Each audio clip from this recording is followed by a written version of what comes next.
Hey, hockey fans, welcome to the 7-Eleven Overtime Podcast. I'm your host, Gino Retta. There are so many great players who played the great game of hockey over the past few decades, players who made an impact not only on their teammates and fans, but on the sport itself. On this week's show, we're joined by one of the NHL's all-time best defensemen who won Stanley Cups 4 different times in his 21-year career of the National Hockey League, back-to-back with the Penguins, back-to-back with the Red Wings, a key member of the Canadian team in the 1997 Canada Cup, inducted into the Hockey Hall of Fame in 2004. He was a first ballot Hockey Hall of Famer. I'm talking about Larry Murphy. Murph, welcome to the show, my friend. Good to catch up with you again.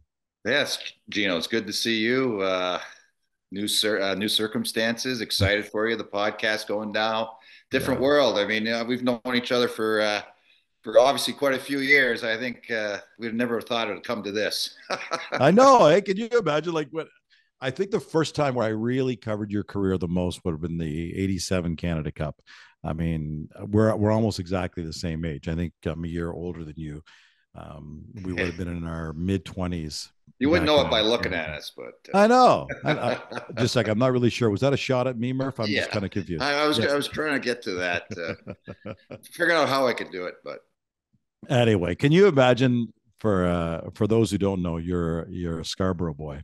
You grew up just outside of Toronto.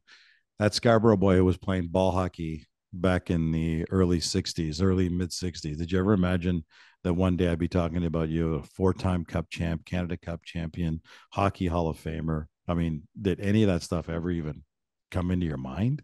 well, of course, I grew up hockey. My older brother played hockey. I started when I was 5 years old. If we weren't playing in the rinks, we were playing, as you pointed out, playing road hockey. In the wintertime, my dad put a rink in the backyard, so it was hockey, hockey, hockey all the time. And I tell you, it's of course it was a dream as a little boy to play in the National Hockey League, but obviously never really. I mean, you just dreamed about it. So, Yeah. what was interesting is played many out in the road, as you well know. Yeah. Played many Game Sevens of the Stanley Cup Finals as kids. You know, we always playing for the big game. So I was preparing for that playoff pressure. You know, as a 6 and 7 year old out in the streets of Scarborough. But you weren't even sure if you wanted to be a defenseman back then, right? Because you were going back and forth depending on wherever they needed. It's so funny today, Murph, because we get so tight with our goals and say, "Oh, my kid's going to be this. He's only going to be a right winger, nothing else. He's only going to be a center. He's only going." But back in the days where you were growing up, it's like, "Where do you need me, man? I'll play." Well, it's I started as a defenseman. I think my first couple of years. Well, I'll tell you this why I started as a defenseman.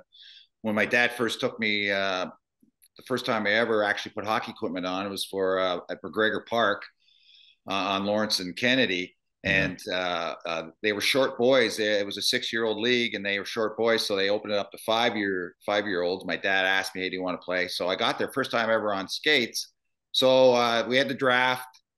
Kids skate around on That's half ice. The awesome. coaches pick it up. They pick out the players, and then I was the last guy picked. And at the time, I was just excited. I was getting a sweater, and I was going to play. Yeah. But the coach said, "Well, maybe when we start, maybe you just stand on the blue line. Don't skate to the opposition's net end because You'll you'll never never get get back. back." So that's how I started on defense, and I moved to forward. And actually, the in Bantam hockey is when I played center that year.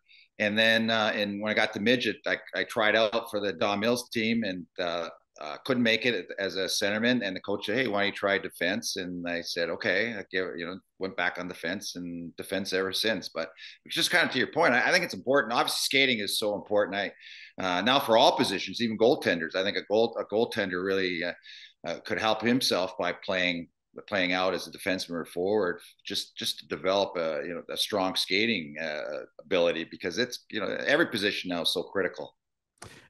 And then when you made your way through, I know, like, it was really humble beginnings. And let's be honest, people who watch your careers, you had one of those careers that kind of ramped. You started Yeah. slowly. You were, defensive defenseman. Yeah, you added some offense, but that wasn't your style. You were pretty quiet. You got away long. The first real noise you made was with one of the most storied Canadian Hockey League franchises in history, the Peterborough Petes. and you guys win the Memorial Cup. Was it at that point you thought, I might be able to do something with this game? Yeah, it's as that season went along. Gary Green was my coach, and Greener. got very yeah I've worked with him fortunately in with the NHL Network for many years. Yeah. Love Gary. I mean, huge impact on my career. Getting to Peterborough, it was a team that was they had lost in the Memorial Cup the year before, so they're knocking on the door. They did lose some players, and had, of course, due to graduation, obviously, junior hockey usually have a 3-year stint. You age out, yeah. I get in, and so the team was definitely knew how to win, and it was an environment that I was very fortunate enough to get into. And I started off slow.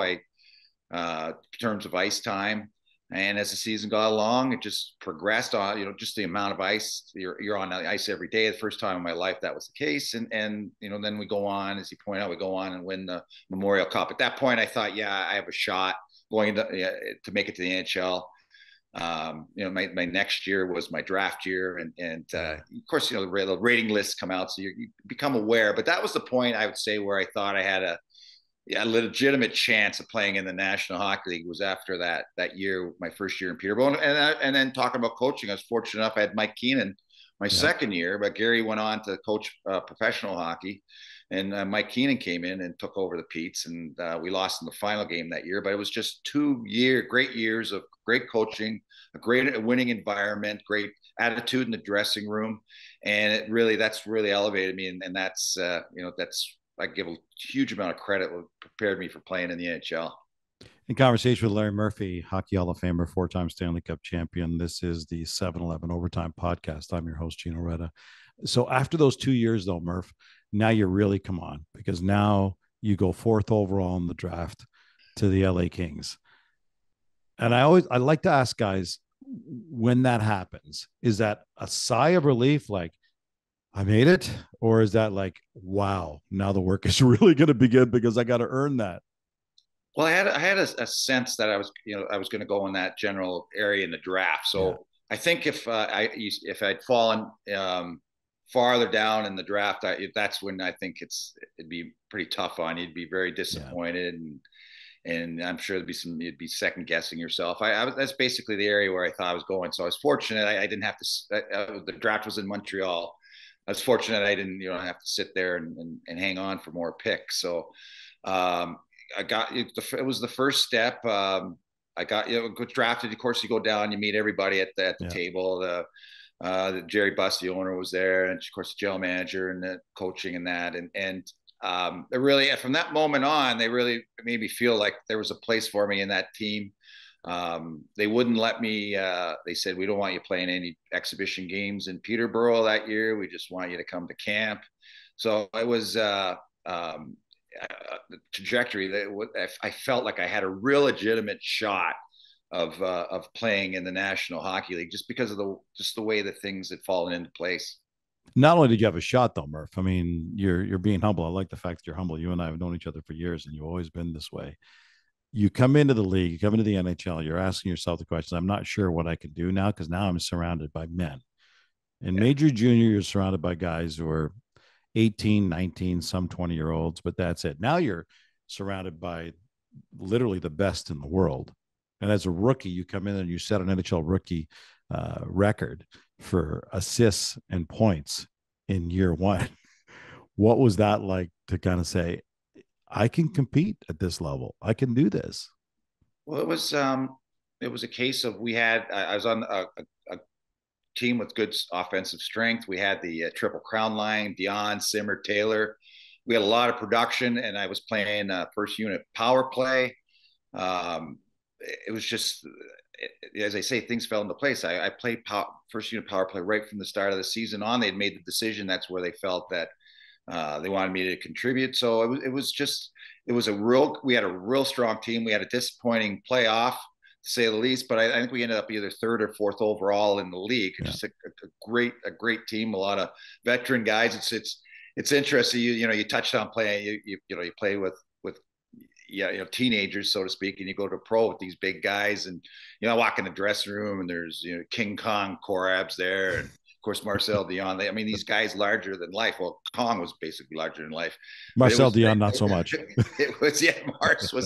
Mars was a spark plug. I tell you, he wasn't obviously wasn't a the legend, biggest guy. a legend, but size not so much. Oh boy! But I mean, he would stick his nose in anywhere. I remember he scored a goal, a puck hit him in the face, and went into the net, and he was all battered up and bleeding, and he still, he was out there for the next shift. I mean, that was Marcel. So it was, I had a good, Mike Murphy was my captain. He was a great captain, just great advice, great leadership. He was really kind of grounded me throughout that year. He, in terms of keeping your head on straight. It doesn't things, it's not going to be easy. You don't get the sense that, because you have a, good first year, that things are just going to, fall in place for you. So good guys around me, a great environment. Going in LA, I mean, it was a strong franchise. So yeah, it just things just really fell into place, Gino. No kidding. And I think the first time you really kind of hit home for me was, and I'll be honest, I mean, one of my highlights was the 87 Canada Cup. Oh yeah. That was freaking enormous. I was right at that point. I was my early days of broadcasting. I'm still very much a fan at this point. I'm a huge Team Canada fan. So I'm at the games.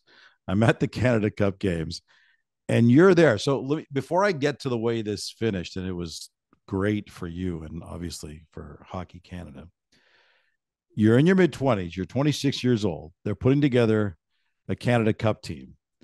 The list of players that get invited to that: Gretzky, Lemieux, Bourque, Messier, Grant Fuhr, Larry Murphy. How did you find out that you were going to this? And what was it like when you heard that, wow, they're putting me amongst the world's elite here? Yeah, I can't remember exactly how I got contacted. I do remember showing up camp in Montreal, and the names that you mentioned. I mean, I think there was 40 guys there, and they were fighting. I think there was 24 or 23 spots on the team. So, which is hilarious when you think of guys at this level still going to get cut. That's insane. It was. You wouldn't get away with that today, Murph. Today, you got to name the team and say you're invited. You're not cutting guys today. Yeah, that was guys. I mean, that was a time. That was the Soviet Union was still in play. I mean, it was us against them. I mean, it was just a huge national pride, for the players involved, pride for the people of the country. No one was going to, even though as it was set up, as you point out, you had to make the team. Everybody was going to make the call. Was going to show up and try to make the team. They weren't. There was no way you're going to be somebody that said, "Oh, unless you guarantee me a spot in the team, I'm not going." No one was going to take that because just because of the environment and the pride. So everybody went there with 40 guys and went there and just. Just played your best, and you just hope that you made it to the game one of the tournament. And you made it to games 2 and 3 of the tournament in the final against, as you mentioned, then they were called the Soviet Union. And you had really kind of a significant hand to play in both the winners in games 2 and 3. Yeah. In game 2, you actually teed up Mario for the winner. Tell us about that. Well, it was the whole series, kind of just looking at the series in general, the 3 games. I believe they all went 7-6. I was at all 3 games, by the way. Exciting. I mean, it just in terms of intensity and just what was that, as we touched on it, what was at stake there in terms of national pride. I mean, I've never been involved in anything like it. It was just, it was incredible. So, I mean, it was interesting. As I think back on it, I can't, I couldn't tell you certain plays. Something, it's interesting what sticks in my mind, and it wasn't necessarily, play on a goal or something. It was things that really stayed with me with that tournament. Of course, the obvious, the tournament winning goal, being part of that. But I remember those games. I remember Krutov and Makarov playing against them. I can remember shifts where they would come down with a tremendous amount of speed, and they'd be along the boards coming down, and they would cross. They were fast, Murph. And they would cross the whole rink. I remember that just the scope of ice you had to deal with these guys. And of course, they weren't shy about turning back with the puck and regrouping. And it was just like, I never skated so much in my life was in those games. It's just because of the way the Russians approached it. So, you asked me about that particular goal. I mean, it was, to be honest, I'd have to look at it to remember, which is kind of, well, the key is you set up Mario for the OT winner. But it's interesting. I remember it's interesting. I remember conversations in the dressing room between periods, vivid conversations about what was going on. It's interesting how your mind works. Things that really stick with you over time. So it was, could I tell you every play in the series? No way. I mean, how long is that? 40 years ago, whatever, almost. So, but it's moments that just stand out to me is shocking. It's funny how your mind works. It is amazing. And then for game 3, I was really lucky. I was right down by the glass getting ready for the post game stuff. And in game 3, so you get an assist on Mario's game winner in overtime in 2. So now we're in 3. You get a goal and 2 assists. You're already on a fire. Yeah. Your best assist in the entire tournament, I think, is the fact that you did not touch the puck. I did touch in Mario's winner in the end. For those who don't remember, you're making your way down the ice with Gretz and Lemieux. Gretz looks at you. Everybody in the building thinks he's sending you the puck. And instead he gets the Mario. Mario gets the overtime winner. But everybody was fooled by that. Well, I look at it, Gino. The play, the face-off was in our own zone, and we broke out of the zone. I was just following up in the play, and it just kept. I just kept moving up, and then it's like I got to mid ice, and all of a sudden I'm right up with Gretzky Lemieux. I think Howard was out there, and he got tied up with somebody, and so I'm now moving up in the play. I'm making it a 3-on-2. Yeah. And it's interesting. Gretzky's play was to Mario. Gretzky's play wasn't to me. It was just too high of a risk play to try to get it through the middle. He's going to have to put it through a Russian defender. I knew he was going back to Mario's, which he does. So Mario gets hold of the puck. This is what surprised me. I'm off to the side behind the goaltender. I thought for sure Mario was going to come to me with the puck. Yeah.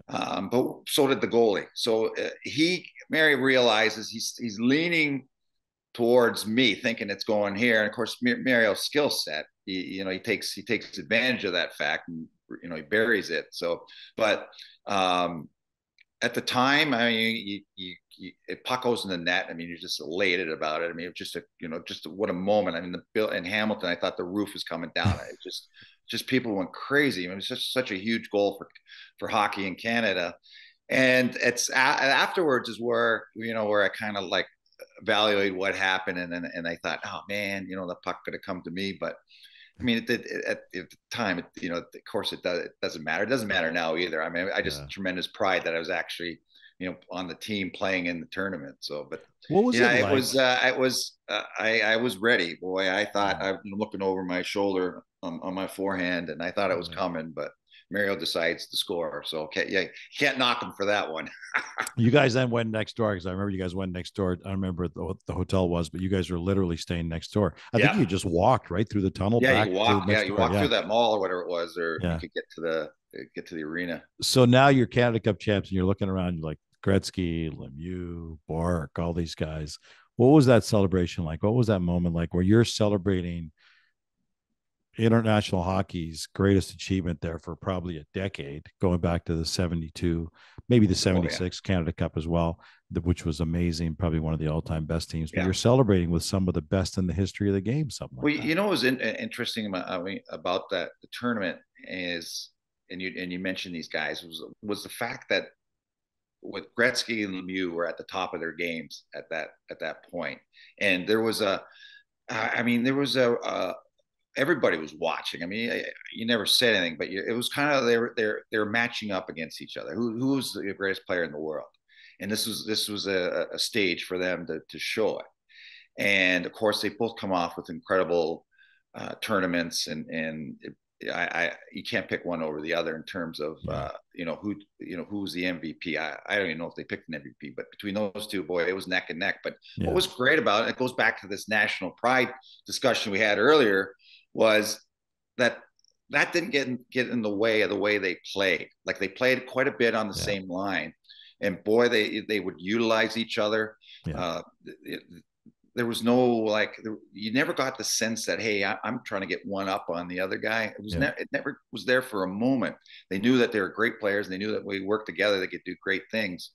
And that was, I mean, that kind of spoke to, just the team effort on their part and everybody's part. But you talk about afterwards celebrating, it was we knew we did something special. I mean, the dressing room was it was pandemonium afterwards. It's an interesting, it's like a 100-meter sprint, the Canada Cup, or the World Cup as they call it now, because it's basically, what was it, 3-4 weeks. The NHL season's more like a marathon, but it happens fast, and it takes a tremendous amount of effort. You've got to be as sharp and as quick. So yeah, that was a moment where you felt the pressure was off your shoulders. You'd succeeded, Canadian pride. You'd succeeded in the tournament, and it was just a case of just an explosion of I don't know, happiness, excitement, adulation. I mean, it was the post game in the dressing room was really the most, I thought, emotional point of the whole tournament.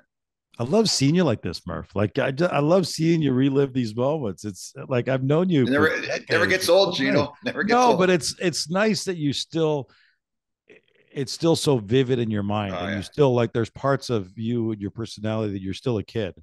Yeah. You're still loving it as a kid. That's fun, because a lot of guys lose that. A lot of guys lose that as they go through. Well, it was different back then, of course, as we the Soviet Union. It was good against evil, so I mean, that's no, I understand, but that's what we thought back then. Yeah, I mean, it was communism. Now it's a different environment altogether. I mean, the level of play is incredible, but that's that story is no longer there.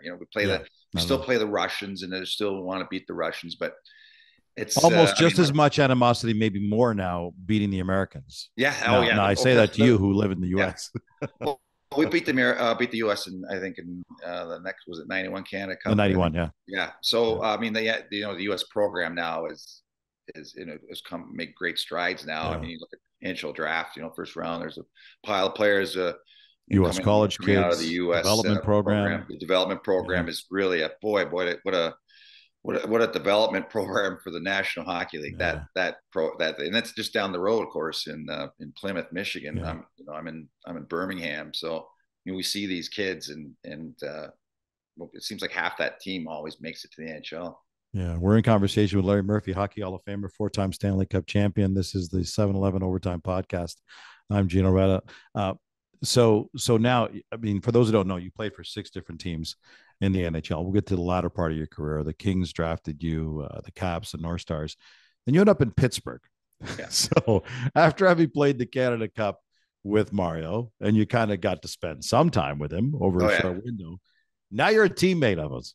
You're a teammate of Mario Lemieux. I think Yager was probably still a teenager back then. Yeah, Yager was an 18-year-old rookie that year. Paul Coffey was on that team. So now you join this team in an organization that's never, ever won a Stanley Cup.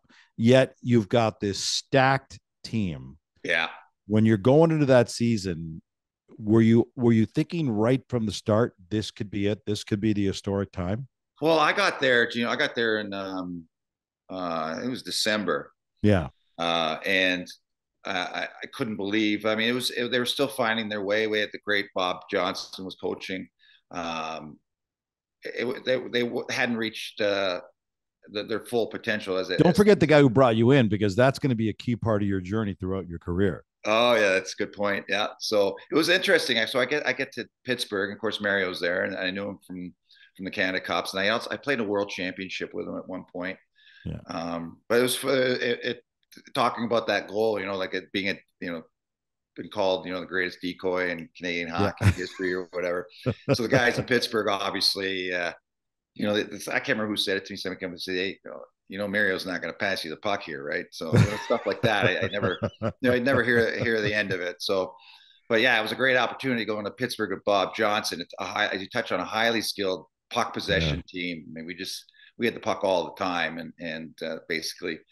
You go through our lineup, and we had Brian Trottier was there. He's playing like a third line centerman. I mean, Brian Trottier had won 4 cups with the Islanders, because we had as the season went along, we brought Ronnie Francis in, and of course Mario's the number 1 guy. So just incredible depth. We had Koff on defense, and it was a fun time to play. I mean, I'm a puck possession type of guy. So speaking of puck possession, I got to ask you. I got to ask you about the Murphy dump in. Well, Mike Lang, for people who don't know Mike Lang, he's one of the all-time legendary play-by-play guys, ultimate homer, but he made the game fun, and he came up with that. Tell our audience what that was all about. Well, it was actually basically the play is you have the puck, inside your blue line, and there's really no clean play to make. Well, you just fire you fire it in the air. You loft it into the air, a big dump, and basically the goal is to land it behind the opposition's defense. And if you get high enough arc, the puck won't slide for icing. It'll basically like a football. Just die. It'll bite. It'll bounce, and it's a tough play for the defense, because they're trying to, they can't keep track of who's coming forward wise. And so, anyways, that was something that we started practicing it with Gary Green in Peterborough. At the end of the practice, and I have to ask, I never did ask Greener why did we do that. So he'd line all the guys up on the goal line, and we fire the puck down the ice, we loft it down. So that must have looked hilarious. So Mike Lang picked up on it. Bob Johnson really was the first one that picked up on it. It was a game where it happened, and I think we ended up scoring. I mean, it's not a play where you score. It works to that benefit. Rarely, but it's still productive. It's basically putting the puck in the other team's zone. And Bob Johnson loved it. I mean, he came running up to me, great play. Bob always rubbed his face. Yeah. So Mike Lang got wind of it. So it kind of the Murphy dump. So that point on, that was and it's still, I still have people come up to me, and they're watching the Pittsburgh telecast, and they'll say to me, Bob Airy just mentioned he's doing color there. Bob Airy just mentioned the Murphy dump. So it's still, to this day, anytime anybody fires it like that, that's what they call it. I didn't originate it. Gary Green, brought it on, but it's just funny. My name stuck to it. Savard had the Savardian spinorama. You had. Oh yeah, I remember that. Danny Gallivan. They're calling the games for the Canadians. The scintillating save by Ken Dryden. So your 91 Pens run, other than the obvious stuff like Yager and yourself and Lemieux and stuff, for me, from a media perspective, I thought this was just total billboard material, which I thought was the best. So you're playing the Minnesota North Stars in the final, and they win Game 3. They go up 2-1, and you guys hear they're planning the parade route. Oh yeah. What was that like when you guys did? Did Bob bring that up to you guys, or did you guys know that inside your room? Somebody brought it. I don't think Bob brought it to her. Somebody on the team brought it to everyone's attention. Now, it was definitely something that really stirred up the guys. I'm sure it rallied us. Sure, I would say that was the reason scored why. 3 goals in 4 minutes. There's 3 goals in the first 3 minutes of Game 4. It'd be nice if it was that clean, and it was that story that did it. But I remember, I got a charge out of everybody. Probably the problem was probably somebody in the office that, I don't think it was a player on the team going, hey, let's play on the parade. But I mean, we took advantage of it, and as they say, the articles put up on the bulletin board, and it was something, rallying around, and it's timing though, as you say. I mean, from the series, point out from the early on in Game 4, the series is basically over. I mean, we just basically, stampeded them from that point on. And it was, for me, that was interesting because I got traded from Minnesota to Pittsburgh. So it was, I had a double, I wanted to win the Stanley Cup. And the worst thing for a player is, lose to a team that you were traded from. So I'm thinking there's no way this can happen. I mean, the North Stars can't end up winning the cup. I mean, it would crush me. So, sorry. So it was all there. I mean, I talk about motivation. I wasn't lacking any of that going into those finals. Yeah. So you win that cup, the first cup in Penn's franchise history. You win again in 1992, back-to-back cups, Yeah. which is insane. So now not only you're a Stanley Cup champion, you're back-to-back Stanley Cup champion. 92 was a different kind of year, though. It was just, it played out differently. What are your memories of that? Well, they made changes. Craig Patrick made some roster moves. He brought in I remember Shell Salmon coming back on defense, and Paul Coffey was traded, and Mark Recchi was traded, and Rick Talk came in. So we had some personnel changes. Bob Johnson, unfortunately, it's a sad story. Bob Johnson had brain cancer, was diagnosed after the first cup, and he was too ill to coach, and he actually passed away early in the next season. So that was a rallying point there for the team. Like Scotty Bowman, they brought in Scotty Bowman, the coach. Scotty at that time was the director of player personnel with the Penguins. Yeah. So they brought him in, and the first thing Scotty said was, "Hey," and it was smart. He said, "Hey, listen, this is not my team. This is Bob Johnson's team. Let's go out and do it for Bob." And I think that really resonated with the guys. And of course we go on to win back to back. But the one frustrating thing about my time in Pittsburgh was in the next following year, just goes to show you how tough it is. I thought our 93 going 93 Cup team was better than the first two teams. Yeah. And we end up losing to the Islanders in a crazy seventh game overtime. Yeah. And I think it was the second round of this, and we're out, and it was, that to me was the most disappointing season I ever played in, just because what could have been and how it turned out. Yeah. It was devastating. I mean, just goes to show you. I mean, it's just, you can't take anything for granted when it comes to your team. It's just funny. NHL playoffs. I mean, anything can happen. Yeah. Then you end up in Toronto for about a year and a half, almost 2 full years.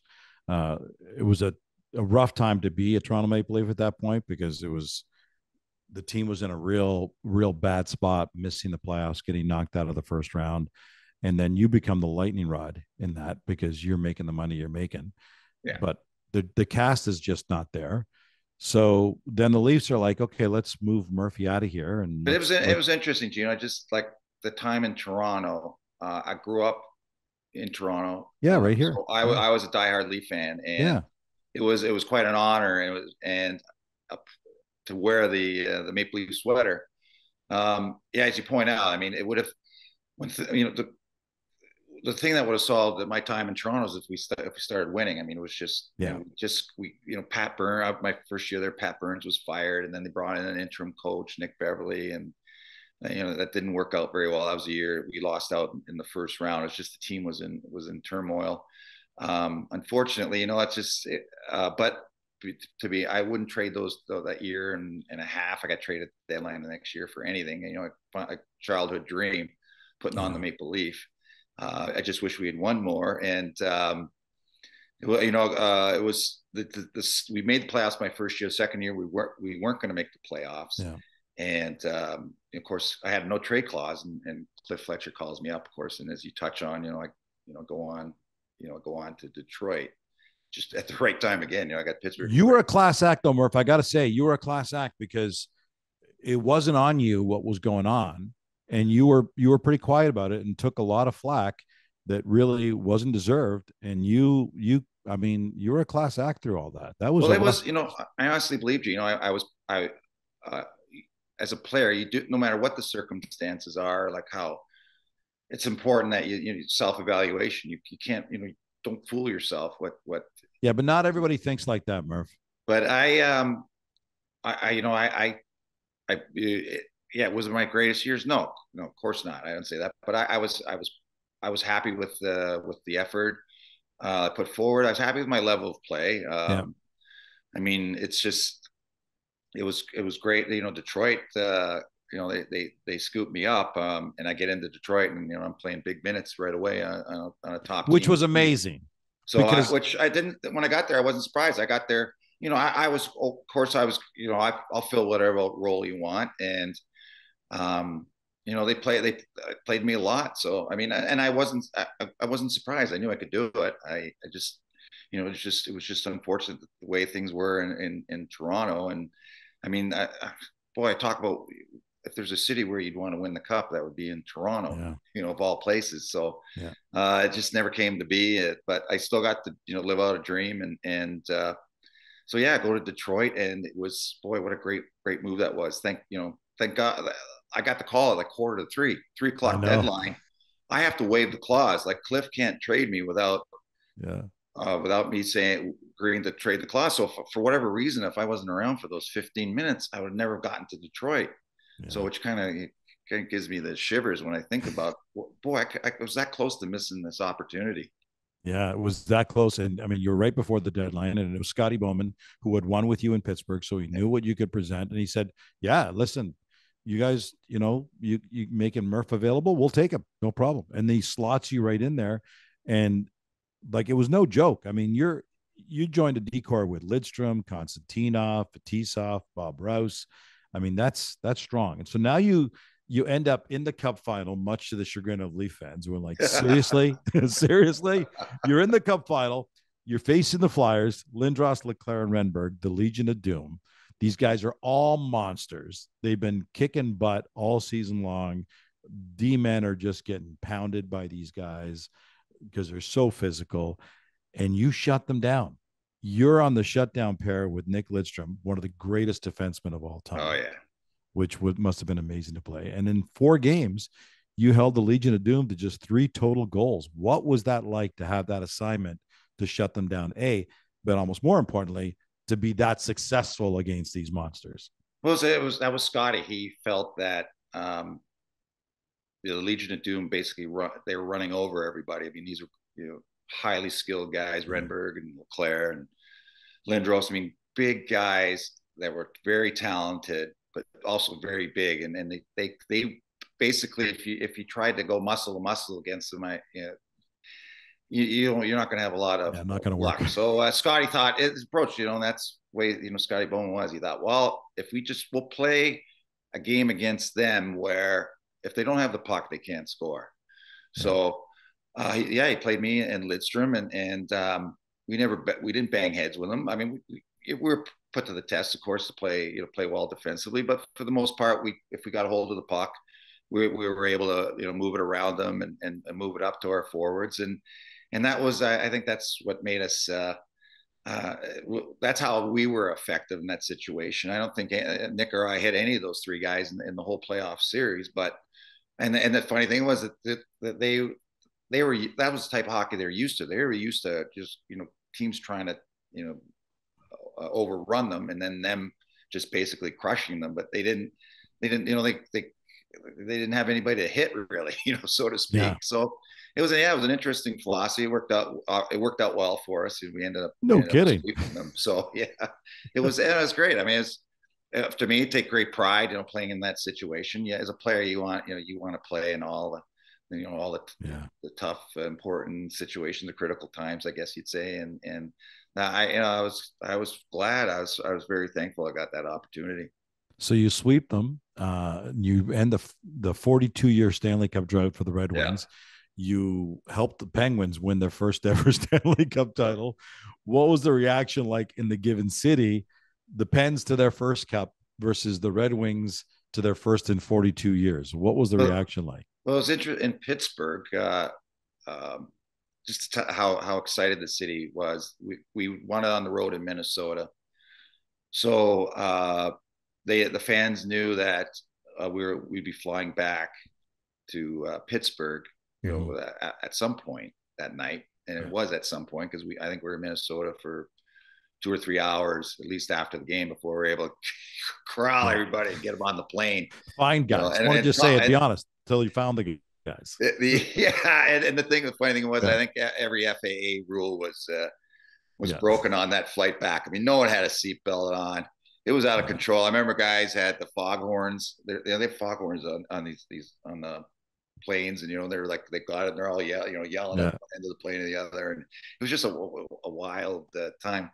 But people in Pittsburgh realized there was so many people came to the airport that what happened was people just they got close and they couldn't, they weren't getting any closer. They just left the car on the freeway, on the road where you have. So it was just absolute gridlock. So we land at the airport, and of course they're well aware of what's going on here. I mean, we're not getting out like the conventional way. So what they did was they got school buses we went to the other end of the airport, and then we got on the buses, and then we it was still difficult to get back. We didn't get downtown till like 8 or 9 o'clock in the morning the next day, just because just the amount of traffic that was everywhere. And funny thing was, like, we're on school buses, and we're on school buses for hours, and some guys have to go to the bathroom. I mean, it's like we've been drinking beer and champagne. You got to go. There's no bathroom, so you have to pull over wherever, and the guys would run in and wherever we could find a bathroom, and that's hilarious. It was craziness. But I mean, the city of Pittsburgh, of course, very excited. I mean, hockey has a strong foothold there. So, winning first time the cup there turned out to be quite the celebration. Quite the adventure. Kind of bouncing to Detroit for the 42-year drought, original Six City. I mean, the parade was incredible. I mean, there was 1 million people, I think, at the parade. 2 days later, after the cup, it was just how much, and that was at home. Winning at home, that was special. Because just the excitement of winning a cup at home, and that was quite a moment for that city. I mean, they steep tradition of hockey, Gordie Howe, Ted Lindsay. It's just, and gone 42 years, without the cup. So you can imagine the top, blew off the Joe Louis Arena when that happened. Yeah, I'd be remiss if I didn't mention what happened shortly after that as part of the celebrations. We'll remember the limo crash. Vlad Konstantinov did the right thing. He got in the back of a limo because he didn't want to drive when he was drinking. Yeah. And he was involved in a car accident. Konstantinov and the team masseur back then, Sergei Manatsakanov, both suffered very significant brain injuries. Yes, they both did. And then the next year, you guys, in their honor, break camp after winning the Stanley Cup and saying, we're going to go out there and commit this year to him. You guys had patches on your jerseys for that. And I'll never forget this moment, Murph. I mean, you guys end up winning the second cup, and there's Konstantinov in his wheelchair. You guys give him the cup, and he's parading around the ice. What was that like? Well, it was, going back, just talk about, party over when that car accident happened. I mean, that was only a few days after winning the cup. I mean, it was over. Manatsakanov and Konstantinov, and talking about Vladdy as a player. I mean, that pound for pound, there was nobody I'd ever played with as tough, as hit as hard. I mean, he wasn't a fighter, but boy, he would hit guys with every ounce, and he'd drive them crazy. And he was a great player to boot. I mean, at that time, and Lidstrom and him were in the conversation for the Norris Trophy. I mean, and then of course losing him. I mean, not so much as a hockey player, but just when he went through as a person. That became, guys were crushed. And that became, as you pointed out, that next season, that was going to rally. Let's do it for Vladdy. And it was winning the cup. Of course, there was a lot of adulation, a lot of excitement.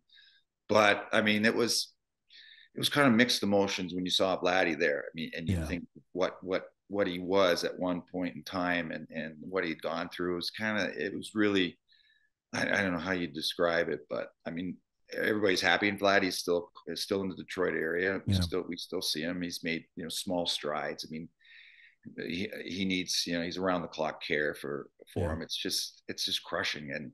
And I always think about Slava Fetisov was in that car too. There's the three of them. And I think there was, in the limo, if I remember correctly, there was an island. There actually was a small island in the limo, and they hit a tree and they stopped instantly from whatever it was, 50 to 0. And the two guys went through the divider between the back and the front of the limo. And Slava hit that the violence stopped his progression. He did that. He just had like a broken collarbone or something, but didn't suffer the head injuries.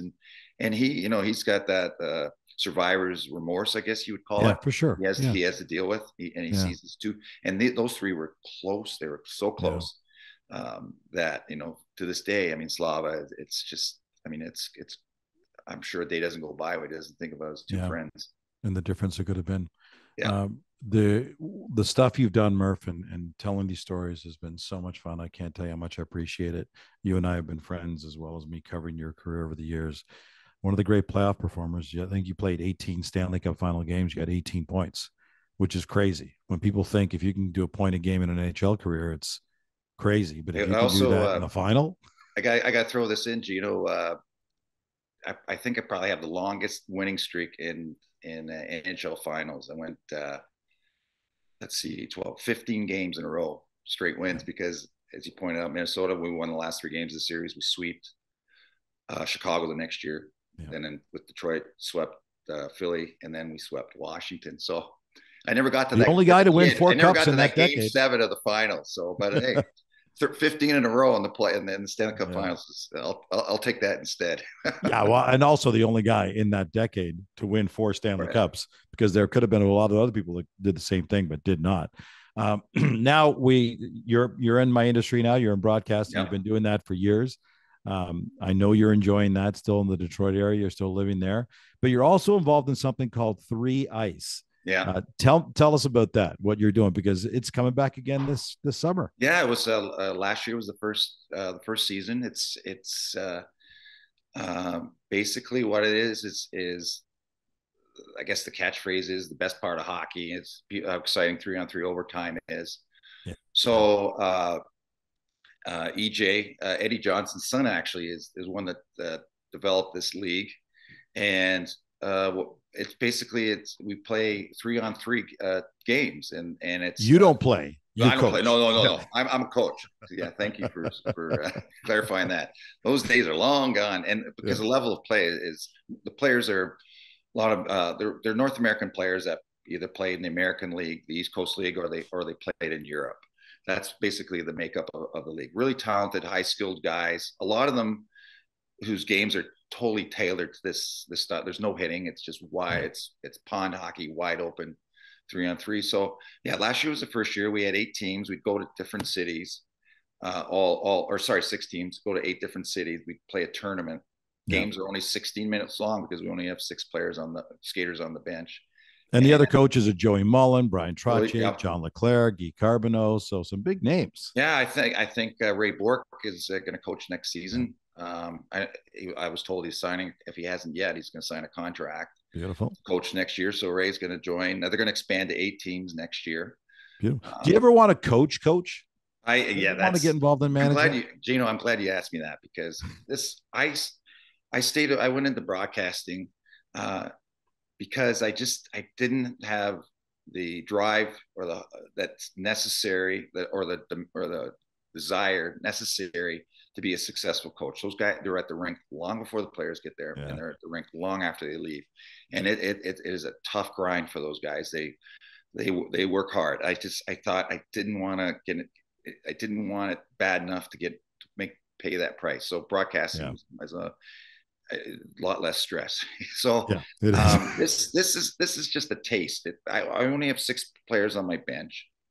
I mean, we develop a game plan, and we look at the other team's roster and prepare for it. And we have situations where there are decisions made, like calling timeouts and things like that. But it's a much smaller scale, and it's a much shorter season. I loved it. I tell you, it was. I wanted to do the best job good for these guys. I mean, these guys played their heart out. And so I wanted to do the best job. I'm out. I'm trying. I'm so nervous. I'm outside in the hallway pacing. I'm trying not to, when I'm in the dressing room with these guys, I'm trying not to project that, but I'm out there pacing and just stressing on everything. I'm going, man, it was a hell of a lot easier playing than it is coaching.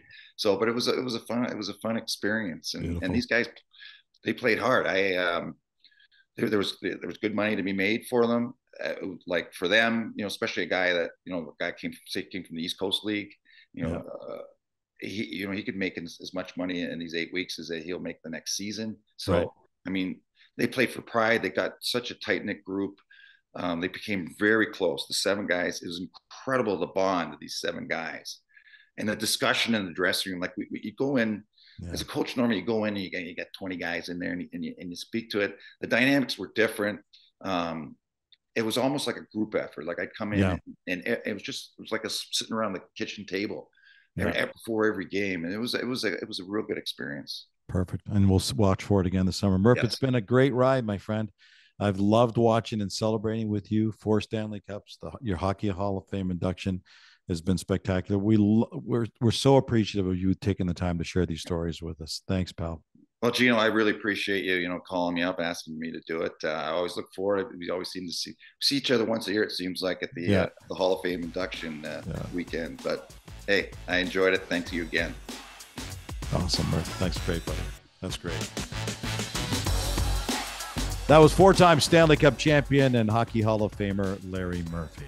The Overtime Podcast is proudly presented by 7-Eleven. Before leaving the rink, order your favorite Slurpee, fresh, premium 100% Arabica coffee, hot from the oven pizza and wings, a pint of ice cream, or even a carton of milk, a dozen eggs, and a loaf of bread from the 7 Now app. And Team 7-Eleven will have your order ready for pickup 24/7. Hey, if you missed any parts of the show, don't worry. Visit our website at overtimepodcast.ca, where you can both listen and subscribe to future shows. 7-Eleven's Overtime Podcast can be found on the iHeartRadio app, Spotify, iTunes Podcast, or any of your favorite podcast platforms. Until next week, I'm Gino Retta saying so long, hockey fans, and thanks for joining us on the 7-Eleven Overtime Podcast.